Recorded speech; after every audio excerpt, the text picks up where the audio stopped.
हाँ देखिए, here is the story writing. हाँ देखिए, इसमें मैंने आपको कुछ स्टोरी बताई। 9th क्लास में को या जिस क्लास में भी स्टोरी आती है, सभी 6, 7, 8 सभी क्लासों में स्टोरी आती है। देखिए स्टोरी में वो करता क्या है कि वो आपको आउटलाइन दे देगा। ठीक है, you have 2 ways to make sentences. 2 तरीके हैं, या तो उस आउटलाइन को देख के बना लो, वो भी मैं आपको थोड़ा बहुत सिखा दूंगा, उस पर कुछ हिंट दे दूंगा। हिंट दूंगा मतलब ये नहीं कि पक्का ऐसा हो, ऐसा है ही नहीं। कई लोगों को जैसे टेंस नहीं आते, वो हिंदी में नहीं बना सकते हैं, पर मैंने आपको पहले ही कहा था कि किसी भी स्टोरी के लिए पहले आपको क्या करना पड़ेगा, उसे हिंदी में आपको सोचना ही पड़ेगा। पहला तरीका ये कि आउटलाइन से सीधी बना लो। जो ये नहीं कर सकते, देखो आउटलाइन का एक फायदा है कि बहुत सारी स्पेलिंग वगैरह वोकेबुलरी इसमें मिल जाती है आपको। पहला तरीका तो ये कि आउटलाइन से बना लो। दूसरा तरीका है कि आपको यदि ग्रामर आती है, आपको टेंस वगैरह आते हैं, आपको नॉन वर्बल सेक्शन आता है, तो इसको फिर हिंदी में अपने मन में हिंदी में सोचो और उसे किस में बनाओ, इंग्लिश में बनाओ। पहला मैं आपको ये तरीका बताऊंगा कि यदि बाय द वे आउटलाइन दे रखी हो तो क्या करना चाहिए, कौन से रूल्स फॉलो करने चाहिए। कई बार क्या होता है कि हिंदी आपको आई नहीं रही है, तो बच्चों के लिए आउटलाइन है, तो इस आउटलाइन में क्या करते हैं, एंड या कोई भी प्रीपोजिशन जैसे मर्जी हो भर के वैसा वैसा लिख देते हैं। नहीं, ये जो आउटलाइन है वो प्रीपोजिशन भरने के लिए नहीं होती है। जो आउटलाइन जो होती है वो हमेशा इस बात का आपको ख्याल रखना है कि वो प्रेजेंट सिंपल टेंस पे होगी। अब कैसे, इसको देखो मैं आपको थोड़ा बता रहा हूं, इसे समझिए। अब यह जो खालिस्तान है, वो खालिस्तान के बाद की कंडीशन, देखो 3 कंडीशन हो सकती है। मैं आपको तीनों कंडीशन के बारे में बता रहा हूं। देखिए जैसे ये खालिस्तान है, फिल इन द ब्लैंकेट, इधर भी लिखा हुआ है, इधर भी लिखा हुआ है। जैसे यहाँ पर फॉक्स खालिस्तान, हंगरी खालिस्तान, ये लिखा हुआ है। ये जो खालिस्तान है, आपको ये देखना है कि खालिस्तान के इधर क्या है। यदि खालिस्तान के साथ इधर वर्ब की फर्स्ट फॉर्म के साथ एस या ई जुड़ा हुआ है, एक कंडीशन ये होगी कि खालिस्तान के बाद मोस्ट ऑफ वर्ब की फर्स्ट फॉर्म होगी। तो आपको वर्ब की फर्स्ट फॉर्म को किसमें बदलना है, जब लिखते समय वर्ब की सेकंड फॉर्म में, प्लस आगे कोई सब्जेक्ट लगाना है। सब्जेक्ट जैसे यहाँ फॉक्स है तो फॉक्स सब्जेक्ट होगा, कैप्सुलर वाले में तो कैप्सुलर सब्जेक्ट होगा, उसके लिए ही लगेगा, या फॉक्स उसके लिए फॉक्स के लिए लगेगा इसमें। अर्थात कि आपको आगे से सब्जेक्ट लगाना है, और या जो वर्ब की खालिस्तान के बाद वर्ब की जो फर्स्ट फॉर्म दे रखी है उसे किसमें बदल देना है, वर्ब की सेकंड फॉर्म में। पहला तो ये। दूसरा ये से खालिस्तानी है,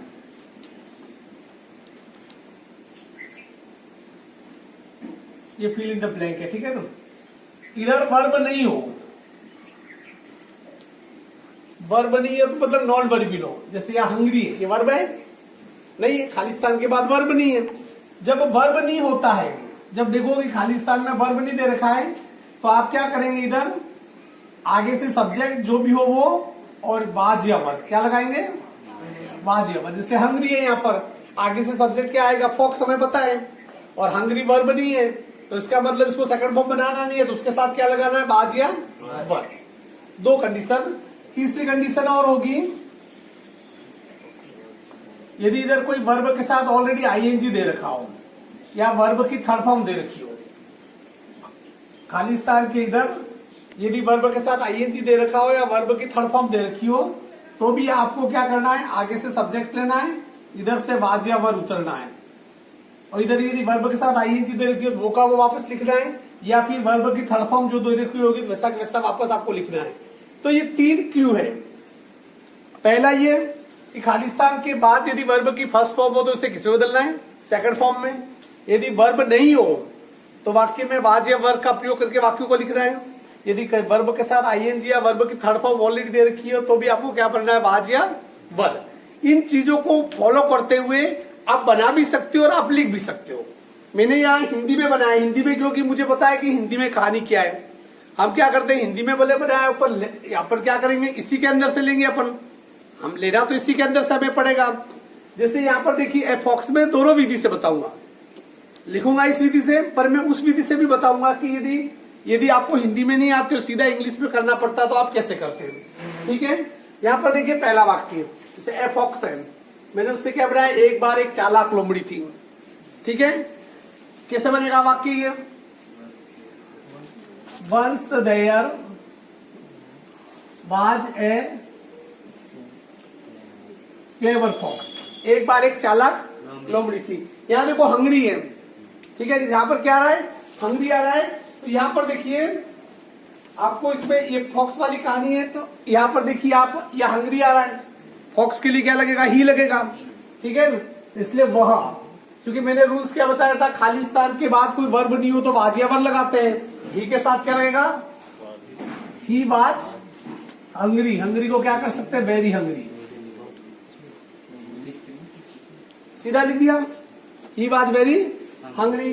फिर देखो सर्च ऑफ फूड, या खालिस्तान के बाद सर्च है, वर्ब है, कैसे पता चला, इसमें यस लगा हुआ है, तो इसका मतलब इसकी क्या फॉर्म बनानी है, सेकंड फॉर्म। तो वही लिखा हुआ, भोजन की तलाश में निकली, ही, या उसने भोजन को तलाशा, इसने भोजन में इंग्लिश, आप चाहे सीधा दोनों तरीके से लिख सकते, बता देता हूं।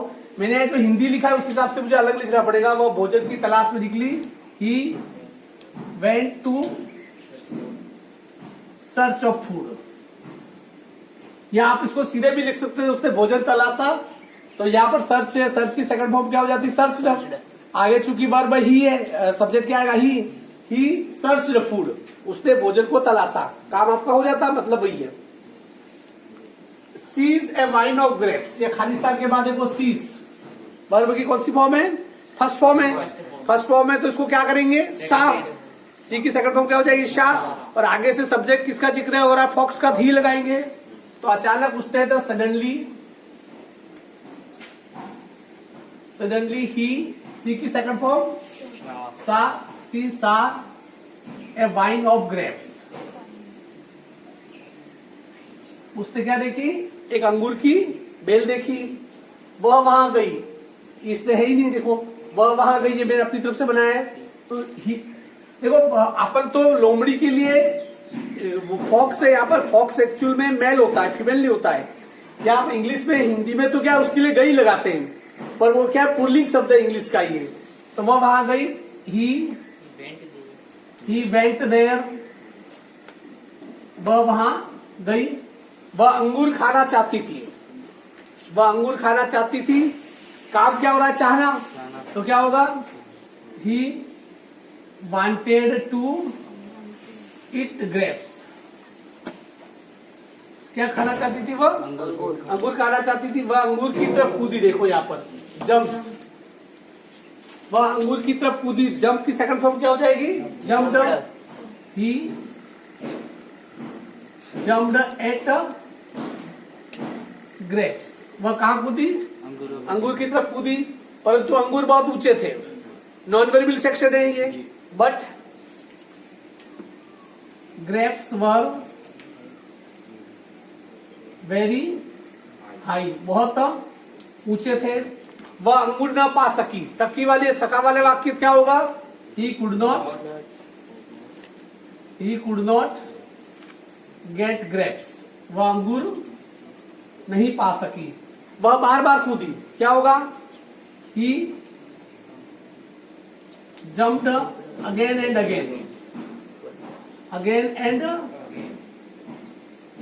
वह बार बार कूदी, परंतु सब कुछ व्यर्थ था। यहाँ लिखा हुआ एक शब्द देखो, again and again, all in when, यहाँ पर भी वर्ब बनी है, बट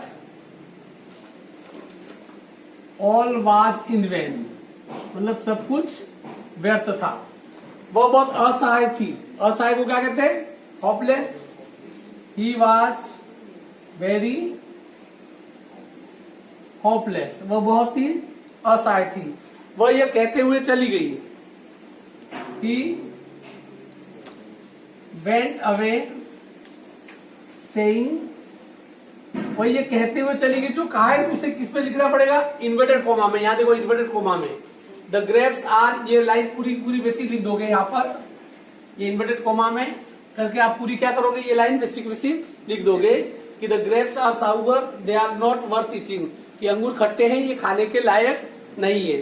तो इसका मॉरल क्या होगा बताओ, देखो मॉरल इसका, ग्रेप्स आउट ऑफ रीच, अर्थात कि अंगूर जो कि हमारी किससे बाहर हो, पहुंच से बाहर हो, are said to be sour, are said to be sour, मतलब कि जो अंगूर हमारी पहुंच के बाहर हो वो क्या होते हैं, अक्सर खट्टे होते हैं। मतलब हमारी पहुंच से बाहर जो भी चीजें होती है वो हमें जो मुश्किल वो नहीं मिलती है, तो हम यही मानते हैं कि वो हमारे लायक नहीं, अच्छी है ही नहीं। तो ये फॉक्स एंड ग्रेप्स वाली कहानी, ऐसी एक दो मैं कहानी और बताऊंगा। आप इस विधि से भी बना सकते हो और इस विधि से बना सकते हो, दोनों विधि आपके लिए क्या है, खुली है।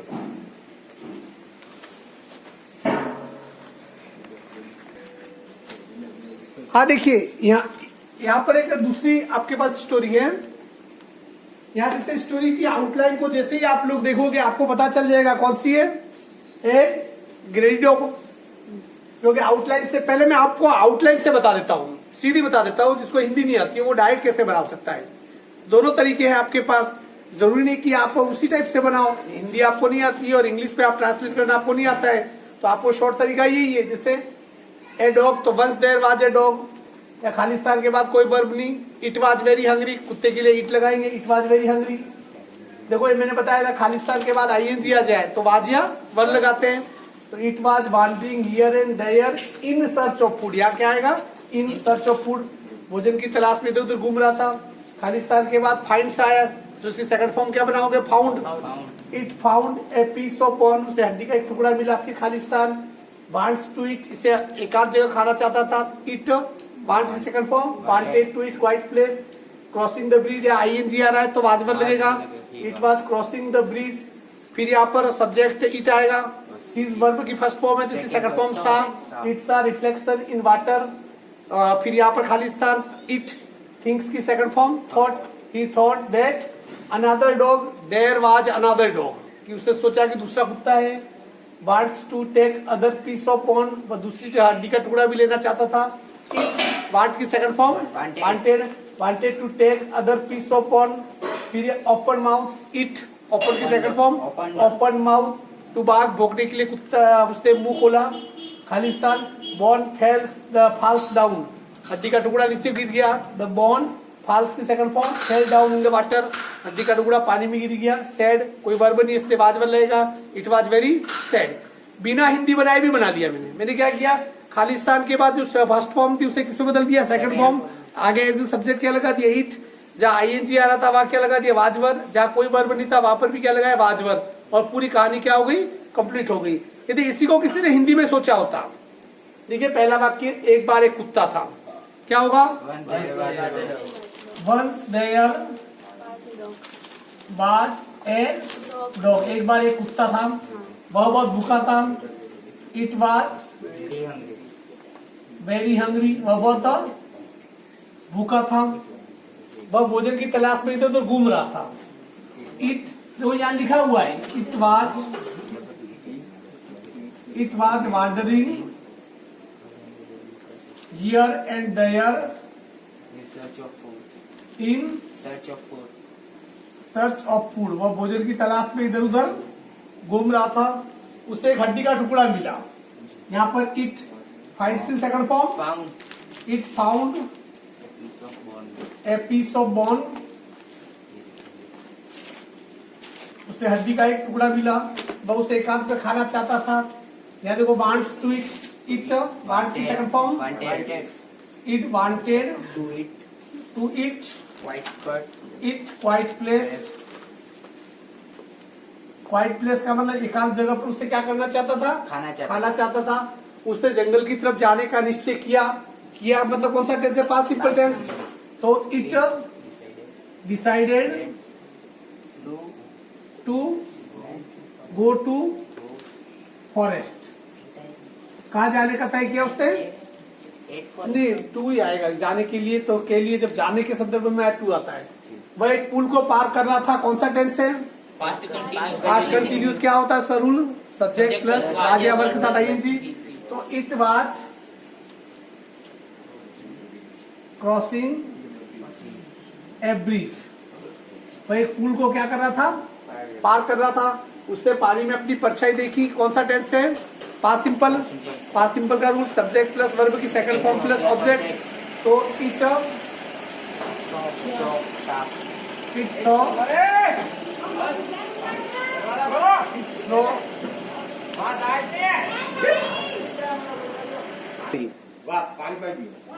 हाँ वह उसने पानी में अपनी परछाई देखी, इट्स रिफ्लेक्शन इन वाटर। कहा परछाई देखी उसने अपनी पानी में अपनी परछाई देखी। उसने सोचा पानी में दूसरा कुत्ता है। देखो उसने सोचा, ये कौन सा टेंस है? Past simple. तो इसका क्या बनेगा? इट थॉट, पानी में दूसरा कुत्ता है। मैं वाला वाक्य किससे बनता है? देयर से। इट थॉट दैट, की के लिए उसने सोचा कि that there was another dog in water. पानी में क्या है? दूसरा कुत्ता है। वह हड्डी का दूसरा टुकड़ा भी लेना चाहता था। इसमें कौन सा टेंस है? Past simple. तो क्या होगा? He it wanted to take another piece of bone. और दूसरा टुकड़ा भी लेना चाहता था। उसने भौंकने के लिए मुंह खोला। इसमें भी पास्ट सिंपल टेंस है। तो क्या होगा? It opened its mouth to bark. भौंकने के लिए डबल वर्ब वाला है। हड्डी का टुकड़ा पानी में गिर गया, ये भी पास्ट सिंपल टेंस है। सब्जेक्ट प्लस वर्ब की second form plus object. The piece of bone हाल की second form fell into water. पानी में क्या हो गया? गिर गया। वह बहुत उदास था, नॉन वर्बिल है। तो इट वाज वेरी सैड। वह बहुत ही उदास था। ये कहानी कंप्लीट हुई। अब एक कहानी आपको आउटलाइन में लिखाऊंगा, मैं सीधी हिंदी में लिखाऊंगा और आप इंग्लिश में बना के क्या करेंगे, इसे कल लेके आएंगे। देखो आप घर पे जितनी प्रैक्टिस करोगे उतनी आपसे सही बनेगी। बिना प्रैक्टिस किए अंग्रेजी कभी भी सीख नहीं सकते हो। Is it clear?